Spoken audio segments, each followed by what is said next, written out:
Il faudra prendre son mal en patience, car le week-end s'annonce noir sur les routes.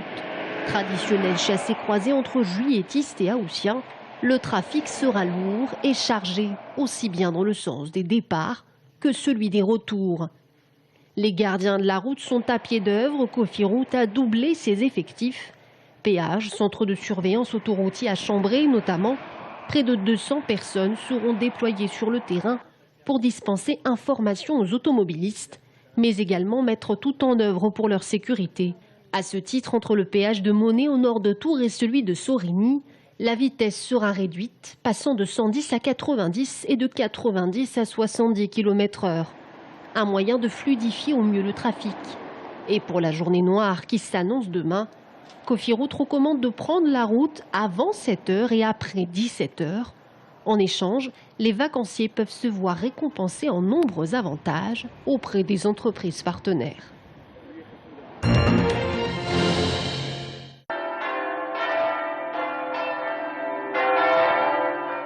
Il est 16 h ce vendredi 1er août devant la cathédrale Saint-Gatien, l'heure du tocsin, 100 ans jour pour jour après l'appel à la mobilisation générale de la Première Guerre mondiale. Ce que m'a toujours dit mon professeur d'histoire, c'est la dureté des combats et ce qu'ont vécu les familles avec la perte d'énormément d'hommes qui ne sont jamais revenus et ce qui a été vécu. Donc moi, dans ma famille, je ne l'ai pas ressenti réellement parce que je n'ai pas eu de personnes concernées par cette perte. Mais on le ressent au travers des livres d'histoire et de tous les récits de ceux qui en ont réchappé.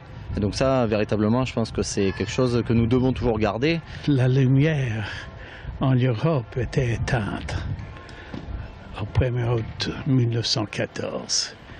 Et heureusement, nous avons inhérité ça pendant 100 ans, jusqu'à maintenant. Je ne sais pas ensuite, mais pour 100 ans, nous avons eu l'héritage de France. Parmi les passants, Christian est venu avec son oncle saluer la mémoire de ses aïeux partis au combat. Je suis venu pour mes deux grands-parents.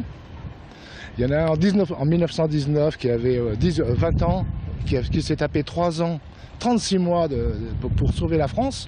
Et j'en ai un autre qui est son grand-père, mon arrière-grand-père, qui a été blessé en 1917, qui est décédé à Chinon, soigné par sa femme en 1927, 10 ans après. C'est son épouse qui l'a soigné. Il n'y avait pas d'usage unique, il n'y avait pas de compresse.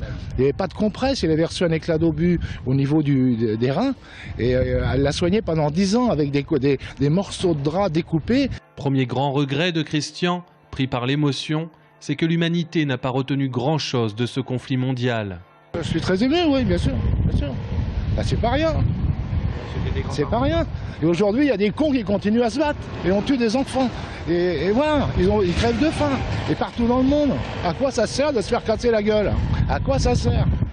Son autre regret, c'est qu'en 2014 à Tours, le tocsin de la mémoire n'a pas mobilisé grand monde place de la cathédrale. Les 7 banques victimes de la manœuvre du Chinonais devront attendre le 22 juillet 2015. Sylviane Hamon, celle qui est soupçonnée d'avoir escroqué près de 150 victimes pour un montant de 3 millions d'euros, devait comparaître hier devant le tribunal correctionnel de Tours. Mais le procureur a souhaité que soient jugés dans le même temps les dossiers concernant les prêts contractés par la prévenue auprès des banques et celui qui rassemble les préjudices commis auprès des particuliers. Abus de confiance, faux et usage de faux sont les chefs d'inculpation qui pèsent sur cet ancien employé de banque. Un clown perdu au milieu d'un festival à côté de danseurs de Charleston. Une rencontre singulière et inattendue. C'est bien là tout le concept de cette première expérience artistique des Insolites du Prieuré. Sur 2 soirs, une centaine d'artistes de la scène régionale ont été invités à embarquer et surprendre le public. La donnée de base, c'est je suis là, je ne sais pas ce que je vais voir, mais j'ai envie. Et finalement, cet appétit-là, c'est le bon endroit pour que le moment de spectacle ait lieu. Voilà, ils arrivent grands yeux ouverts, là je le vois. Et puis il y a la buvette, c'est chouette. Voilà, l'insolite, il est à cet endroit-là. Les gens ne vont pas comme au théâtre, je vais voir le spectacle, et puis après on finira. Le côté festif mais généreux. Détruire les cloisonnements et confronter différents univers pour émerveiller le spectateur. Tel est le but du directeur artistique. Pour cette aventure inédite, un seul slogan, la culture pour tous. On peut dire qu'on n'est pas fait pour du théâtre, pour des concerts, mais c'est parce que le rendez-vous n'a jamais eu lieu. Et les insolites du prieuré, c'est essayer de créer ces rendez-vous-là.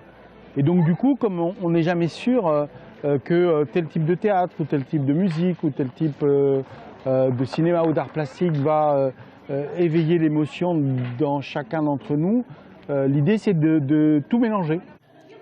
Quand certains se querellent dans la grange sur un texte d'Anton Tchekhov, d'autres font vibrer les cordes au son d'un swing manouche. 7 heures non-stop d'happening où rien n'est su à l'avance, l'occasion de donner un nouveau souffle de vie au prieuré du Louroux, un monastère datant du XIIe siècle, au plaisir des artistes. Puis réussir à ramener des gens dans des endroits complètement différents et nouveaux, ça je pense c'est cool. Enfin, moi, je trouve ça fait plaisir et ça nous arrive souvent de jouer dans des endroits insolites et ça fait partie vraiment des plaisirs de ce métier, de découvrir des lieux. Ici, juste une panne de scooter, mais aucune d'inspiration pour assurer le spectacle.